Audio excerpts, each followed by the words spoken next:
There is a place along the French Broad River where the mountains close in, where the road presses tight against the stone, and the river has nowhere else to go. If you pass through it, you feel it. Not because of what you see, but because of what's still there. A wall of rock rises straight out of the water, and once on that wall, there were markings, paint, figures, placed high above the ground where no one could reach them. They're almost gone now, but this place was never meant to be ignored. This is Echoes of the Blue Ridge. I'm North Carolina Realtor Ryan Phillips.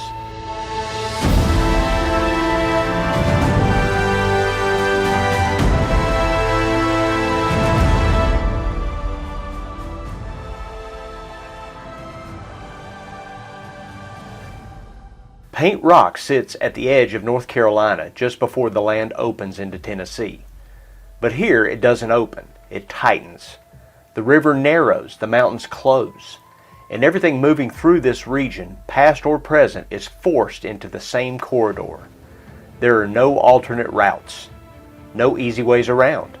You pass through here or you don't pass at all. Long before roads, before surveys, before names, something was placed on that rock. Red pigment, yellow lines, figures of humans, animals, birds, and fish, not carved, but painted and placed where they would catch the eye of anyone moving through the gap. Not decoration, position. Modern testing would later reveal that no one passing through there could have known. The markings on that rock are about 5,000 years old. 5,000! Which means when the first written accounts appear, the meaning was already ancient, already carried forward, or already gone. In 1796, a French botanist, André Michaux, passed through this same corridor. He recorded only a single phrase, a red painted rock. Nothing more, no explanation, just enough to say it was still there. 3 years later, a surveyor named John Strother arrived to mark the boundary between North Carolina and Tennessee.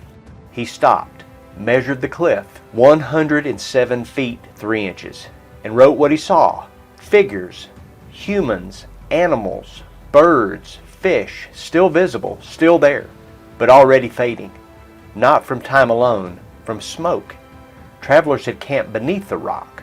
Fires burned, and the soot climbed upward, slowly covering what had been placed there long before them. This place was never just a surface.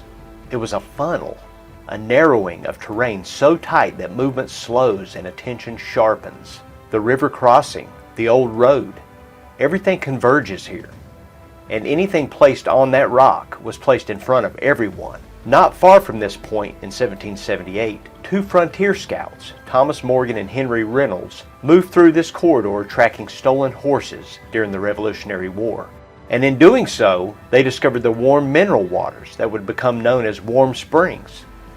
That same passage, the same narrowing, the same rock, already standing above them, already marked. A few years later, that same place appears again in a sworn statement. Thomas Morgan recalled an encounter near the Painted Rock, where he killed a Cherokee man along the river. It is one sentence, buried in a deposition, easy to miss, but it places this rock not just in story, but in blood. By the early 1800s, the markings were no longer clear. Observers would describe them as strange hieroglyphics, never deciphered, because by then the people who passed through were no longer the people who made them. By 1837, Paint Rock appears again, this time in a newspaper, listed alongside the warm springs as something to visit, something to describe, something to see. No longer a message, no longer a marker of meaning, just a place. Just upriver, the hot springs rise from the earth, waters long believed to heal. But those who traveled this land long before it was mapped, these were not destinations of convenience, they were places of purpose. And Paint Rock may have been part of that journey, a stopping point, a place to look up before continuing forward. By the 1790s, a blockhouse stood nearby, 6 guards, not for the paintings, for the passage. Because whoever controlled this corridor controlled movement through the mountains. If you stand there today, you see water, stone, road, nothing unusual, nothing obvious. But this was never just a place you passed. It was a place that marked you, whether you understood it or not. Some of the paint is still there, if you know where to look. The meaning, uncertain, but the position remains. And that was always the point. Some places are built, some are named, and some are chosen. Paint Rock was chosen, not because of what it is, but because of where it stands. And for thousands of years, everyone who passed through that gap looked up, even if they didn't know why. Next time on Echoes of the Blue Ridge, we move deeper into the mountains, where the land holds other places, just as quiet and just as watchful. Until then, listen carefully. The echoes are still here.